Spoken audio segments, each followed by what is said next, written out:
2024 हे वर्ष संपायला आता अवघे काही तास उरलेत। या वर्षानं अनेक बरे वाईट क्षण प्रत्येकाला दिले। राजकारण असेल, समाजकारण असेल, कला, क्रीडा, संस्कृती, प्रत्येक क्षेत्रात खूप घडामोडी घडल्या। त्याला तुमचा जिल्हाही अपवाद नाहीये। 2024 या वर्षात महाराष्ट्रातल्या प्रत्येक जिल्ह्यातल्या त्याच महत्त्वाच्या घडामोडींचा आपण सुपरफास्ट आढावा घेणार आहोत। या विशेष कार्यक्रमातून सुरुवात करूया। नागपूरकर देवेंद्र फडणवीस पुन्हा एकदा राज्याचे मुख्यमंत्री झाले। लोकसभेतील पराभवानंतर देवेंद्र फडणवीस यांच्या नेतृत्वामध्येच भाजप आणि महायुतीनं विधानसभा निवडणुकीमध्ये महाविजय प्राप्त केलं। मात्र फडणवीस, भाजप आणि महायुतीच्या या महाविजयामागे नागपुरातूनच देशभर काम संचालित करणाऱ्या राष्ट्रीय स्वयंसेवक संघाची भूमिकाही अत्यंत मोलाची होती। लोकसभा निवडणुकांमध्ये भाजपपासून दुरावलेल्या छोट्या छोट्या जाती समूहांना पुन्हा भाजप आणि महायुतीच्या बाजूने आणणे, एकंदरीत मतदानाचा टक्का वाढवणे आणि वाढलेले मतदान भाजप आणि महायुतीच्या उमेदवारांच्या मागे जाईल यासाठी पडद्यामागून संघच दक्ष होता असं बोललं जात आहे। 2024 या वर्षामध्ये नागपूर जिल्ह्यात सर्वाधिक चर्चा झाली ती रश्मी बर्वे यांच्या जात वैधता प्रमाणपत्र प्रकरणाची। लोकसभा निवडणुकीच्या वेळी अर्धछाननीच्या दिवशी प्रशासनाने रश्मी बर्वे यांचे जात वैधता प्रमाणपत्र रद्द केल्यामुळे त्यांना लोकसभा निवडणूक लढता आली नाही। त्यांच्या जागी त्यांचे पती लोकसभा निवडणुकीला पुढे गेले आणि त्यांनी काँग्रेसच्या चिन्हावर विजय देखील मिळवला। मात्र 6 महिन्याने 18 ऑक्टोबरच्या दिवशी नागपूर खंडपीठाने रश्मी बर्वे यांचं जात वैधता प्रमाणपत्र हे वैध ठरवलं आणि प्रशासनावर त्यांच्यावर केलेल्या अन्यायाची आठवण करून दिली। पूजा खेडकर प्रकरणाने अभेद्य मानली जाणारी यूपीएससीची यंत्रणा किती पोखरली गेली आहे हे समोर आलं। आयएस होण्यासाठी पूजा खेडकर यांनी वेगवेगळ्या हॉस्पिटल्स मधून मिळवलेली दिव्यांग प्रमाणपत्र, खोटी नॉन क्रिमिनल सर्टिफिकेट्स आणि त्यासाठी आई वडिलांच्या घटस्फोटाचा रचलेला बनाव हे सगळं या निमित्ताने चव्हाट्यावर आलं। याच कालावधीत पूजा खेडकर यांच्या आई मनोरमा खेडकर यांनी जमिनीच्या वादातून स्थानिक शेतकऱ्यांना पिस्तुलाच्या साह्याने धमकवल्याचं उघड झालं आणि मनोरमा खेडकर यांना अटक देखील झाली। मात्र स्वतः पूजा खेडकर यांच्यावरती जुलै महिन्यात गुन्हा दाखल होऊन आणि दिल्ली उच्च न्यायालयाने त्यांचा अटकपूर्व जामीन अर्ज फेटाळून देखील दिल्ली पोलिसांनी मात्र पुढची कारवाई केलेली नाही। 19 मेच्या मध्यरात्री घडलेल्या पोर्शे कार अपघातानं पुणे शहर हादरलं। अल्पवयीन मुलाने दारूच्या नशेत कारने धडक दिल्याने अश्विनी कोस्टा आणि अनिश औधिया या 2 IT इंजिनियर्सचा जागीच मृत्यू झाला, ज्यामध्ये ससून रुग्णालयातील 2 डॉक्टरांना अटक झाली तर काही पोलीस अधिकाऱ्यांवर कारवाई झाली। या अल्पवयीन मुलाच्या आईवडील विशाल आणि शिवानी अग्रवाल जामीन न मिळाल्यामुळे अद्याप देखील येरवडा कारागृहामध्ये बंद आहेत। 2024 या वर्षात राष्ट्रवादी काँग्रेसचे ज्येष्ठ नेते छगन भुजबळ चांगलेच चर्चेत राहिले। सुरुवातीला मराठा आरक्षणाच्या मुद्द्यावर आंदोलन करणाऱ्या मनोज जरांगे पाटील यांच्या विरोधात भुजबळ यांनी उघड भूमिका घेतली, त्यामुळे मराठा समाजाच्या रोषाला त्यांना सामोरं जावं लागलं। या विरोधानंतर देखील छगन भुजबळ विजयी झाले, मात्र मंत्रिमंडळ विस्तारामध्ये त्यांना अनपेक्षितपणे डच्चू देण्यात आला। नाशिकमध्ये समर्थकांचा मेळावा घेत पक्ष नेतृत्वालाच आव्हान दिलं, त्यामुळे सरत्या वर्षाला निरोप देताना उद्भवलेली छगन भुजबळ यांची नाराजी नवीन वर्षात तरी दूर होणार का? छगन भुजबळ यांना मंत्रिपद मिळणार का? याकडे अवघ्या राज्याचं लक्ष लागलंय। 2024 साल हे महाराष्ट्रासाठी आणि खास करून कोल्हापूरसाठी सगळ्यात महत्त्वाचं ठरलं आहे। पासूनच विविध संकटांचा सामना करत स्वप्नीलनं ऑलिम्पिकपर्यंत मजल मारली, त्यामुळे स्वप्नीलचं संपूर्ण देशभर कौतुक झालं। भारतातील सर्वात मोठा औद्योगिक पट्टा म्हणून चाकण MIDCने आणि ITF म्हणून हिंजवडीने पुण्याला जगभरात एक वेगळी ओळख निर्माण करून दिली आहे। मात्र इथली अभूतपूर्व वाहतूक कोंडी आणि पायाभूत सुविधांमधल्या समस्या यावर्षी नित्यनेमानं पाहायला मिळाल्या, त्यामुळं उद्योजक आणि कामगार वर्गानं मोठी नाराजी व्यक्त केली। केंद्र आणि राज्यातल्या या नव्या सरकारला 2025 मध्ये मोठ्या उपाययोजना राबवून या औद्योगिक वसाहतींची समस्यांच्या विळख्यातून मुक्तता करावी लागेल। 2024 या वर्षात रत्नागिरी जिल्ह्यातील रिफायनरी प्रकल्प हा चर्चेत राहिला। लोकसभा निवडणुकीनंतर किंवा अगदी लोकसभा निवडणुकीच्या वेळी देखील भाजपच्या कोकणातल्या नेत्यांनी अगदी फ्रंट फूटला येत बॅटिंग करत रिफायनरी झाली पाहिजे अशी भूमिका घेतली, तर त्याच वेळेला शिवसेनेनं काहीशी सावधगिरीची भूमिका घेतली। त्यामुळे 2024 या वर्षात कोकणातली रिफायनरी नेमकी होणार कुठं, बारसू का रत्नागिरी, या भोवतीनं इथलं राजकारण ढवळून निघालं किंवा याबाबतची चर्चा झाली। एक ना अनेक कारणाने चर्चेत असलेल्या सनदी अधिकारी पूजा खेडकर यांची पुण्याहून वाशिम इथे 8 जुलै रोजी बदली करण्यात आली. 11 जुलै रोजी पूजा खेडकर यांनी वाशिमच्या जिल्हाधिकारी कार्यालयात प्रशिक्षणार्थी म्हणून सहाय्यक जिल्हाधिकारी म्हणून रुजू झाल्या. मात्र त्यांच्यावर होणाऱ्या आरोपाचा सिलसिला वाढत गेल्याने शेवटी 16 जुलै रोजी त्यांचं प्रशिक्षण थांबवण्यात आलं. पूजा खेडकरने न्यायालयाचा दरवाजा ठोठावला. इथं पूजा खेडकरला काही दिवस का होईना दिलासा मिळाला असला तरी सरत्या वर्षाच्या शेवटीला जामीन अर्ज फेटाळल्यावर पूजा खेडकरच्या अडचणीत अधिक वाढ झाली आहे. नुकत्याच झालेल्या विधानसभा निवडणुकीमध्ये पंतप्रधान नरेंद्र मोदी यांनी राज्यातल्या महायुतीच्या प्रचाराचं रणशिंग धुळ्यातून फुंकलं. धुळ्यामध्ये राज्यातली पहिली सभा पंतप्रधान नरेंद्र मोदी यांनी घेऊन या ठिकाणी एक है तो सेफ हेचा नारा दिला आणि हाच नारा महायुतीच्या विजयाचं कारण ठरला. छत्रपती शिवाजी महाराजांच्या कार्याचा सन्मान करण्यासाठी नौसेनेने 4 डिसेंबर 2023 रोजी पंतप्रधान नरेंद्र मोदी यांच्या हस्ते मालवणमधील राजकोट किल्ल्यावर छत्रपती शिवाजी महाराजांच्या पुतळ्याचं अनावरण केलं. मात्र अवघ्या 8 महिन्यात शिवरायांचा हा पुतळा कोसळला आणि संपूर्ण राज्यात शिवप्रेमींच्या संतप्त भावना पाहायला मिळाल्या. मात्र आता नव्याने पुन्हा छत्रपती शिवाजी महाराजांचा पुतळा उभारण्याच्या कामाला वेग आलेला आहे. त्यामुळे अवघ्या 6 महिन्यात शिवप्रेमींना मालवणमधील राजकोट किल्ल्यावर छत्रपती शिवाजी महाराजांच्या पुतळ्याचं दर्शन घेता येणार आहे. महाराष्ट्राचे भावी मुख्यमंत्री पदाचे स्वप्न बघणाऱ्या नाना पटोलेंना यावर्षी या निवडणुकीमध्ये अगदी 208 मतांनी विजय संपादन करता आला. तर मुख्यमंत्री पद असलेले एकनाथ शिंदे यांनी पवनीच्या सभेमध्ये इथले शिवसेनेचे उमेदवार नरेंद्र भोंडेकर यांना आश्वासन दिलं होतं त्यांना भावी पालकमंत्री करण्याचं. मात्र मंत्रिमंडळात त्यांना स्थान मिळालं नाही. त्यामुळे त्यांनी नाराजीची री गोडवून पदाचे राजीनामे दिले होते. तर याच वर्षामध्ये सत्ताधारी राजू कारेमोरे यांच्या भावालाही धान घोटाळ्यामध्ये अटक झाली होती. एकंदरीतच राजकारण्यांना हे वर्ष अगदी धक्कादायक ठरलेलं आहे. जालना जिल्ह्यात आणि महाराष्ट्रात सरतं वर्ष गाजलं ते मनोज जरांगे यांच्या आंदोलनामुळे. याच वर्षाच्या सुरुवातीला मनोज जरांगे यांनी पुन्हा एकदा म्हणजे तिसऱ्यांदा मराठा समाजाला सरसकट कुणबी प्रमाणपत्र द्यावेत या मागणीसाठी उपोषण सुरू केलं. या काळामध्ये लोकसभा निवडणुकीमध्ये मनोज जरांगे यांनी सत्ताधाऱ्यांच्या विरोधात भूमिका घेत ते आरक्षण विरोधी असल्याचा ठपका ठेवून पाडापाडीचं समाजाला आवाहन केलं. यामुळे याचा मोठा फटका मराठवाडा आणि इतर उर्वरित महाराष्ट्रामध्ये लोकसभा निवडणुकीत भाजपला सहन करावा लागला. मात्र विधानसभा निवडणुकीमध्ये मनोज जरांगे यांनी ऐनवेळी माघार घेतल्यामुळे याचा मोठा फायदा महायुतीला झाला आणि साहजिकच महायुतीच्या बाजूने महाराष्ट्रामध्ये मोठा कौल पाहायला मिळाला. 2024 या वर्षात लोकसभा आणि विधानसभा निवडणूक मिळून अमरावती जिल्ह्यातील अनेक दिग्गज जनतेच्या कौलामुळे घरी बसले. लोकसभेमध्ये भाजप नेत्या नवनीत राणा यांना पराभवाचा सामना करावा लागला.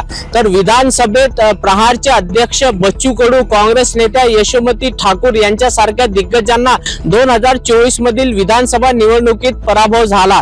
मात्र आमदार रवी राणा आणि आमदार प्रताप अडसळ यांनी मात्र आपला गड कायम राखला.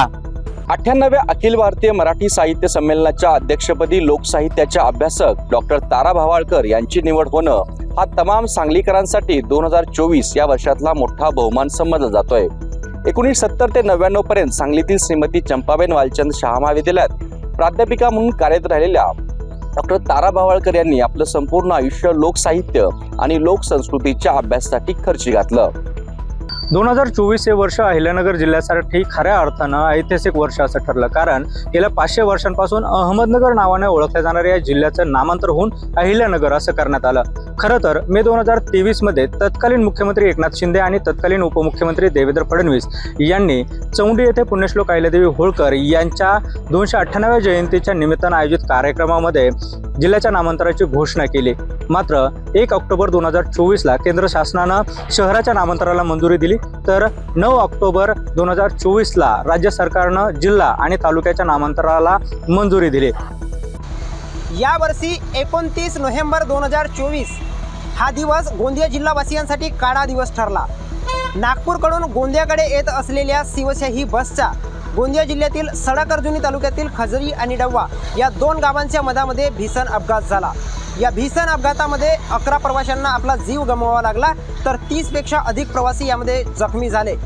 तर गोंदिया जिल्ह्यामध्ये यावर्षीचा जर विचार केला तर आतापर्यंत 301 अपघात घडलेले आहेत आणि या 301 अपघातांमध्ये 156 जणांना आपला प्राण गमवावा लागला आहे.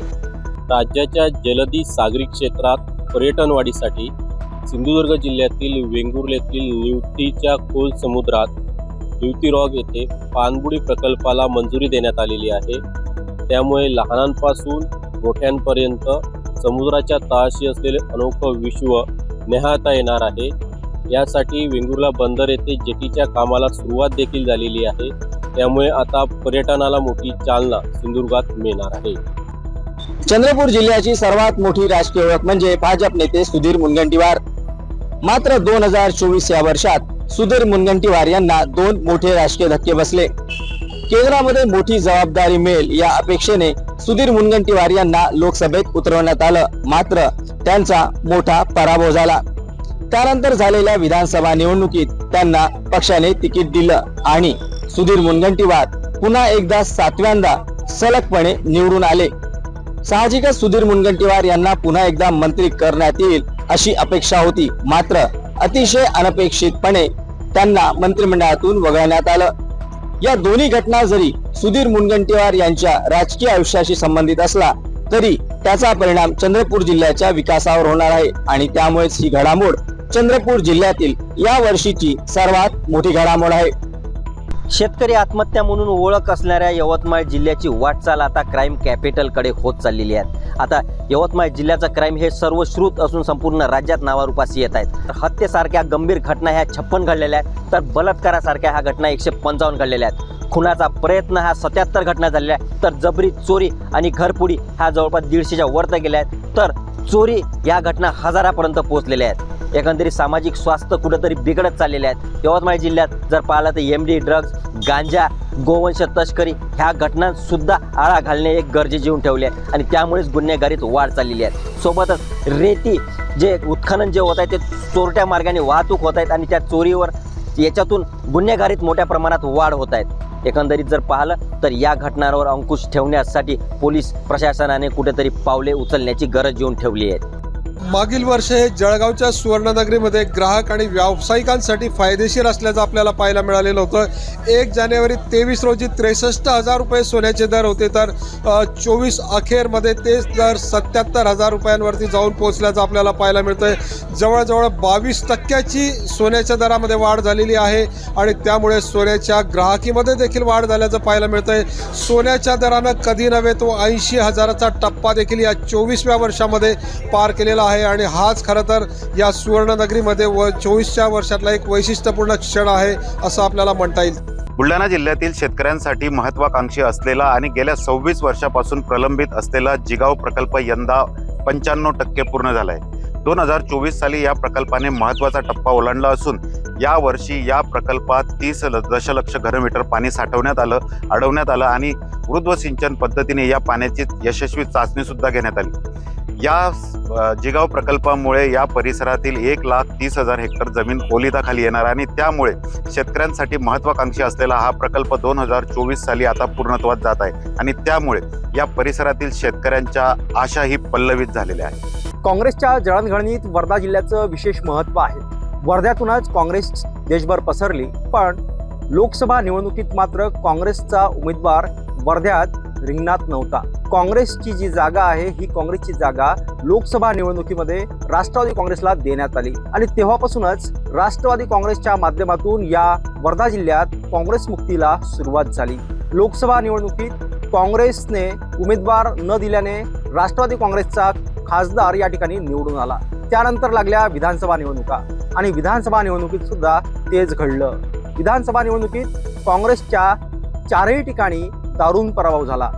भारतीय जनता पक्षाच्या 4ही जागा निवडून आल्या आणि या ठिकाणी काँग्रेस मुक्त वर्धा अशा प्रकारची परिस्थिती यावर्षी निर्माण झाली.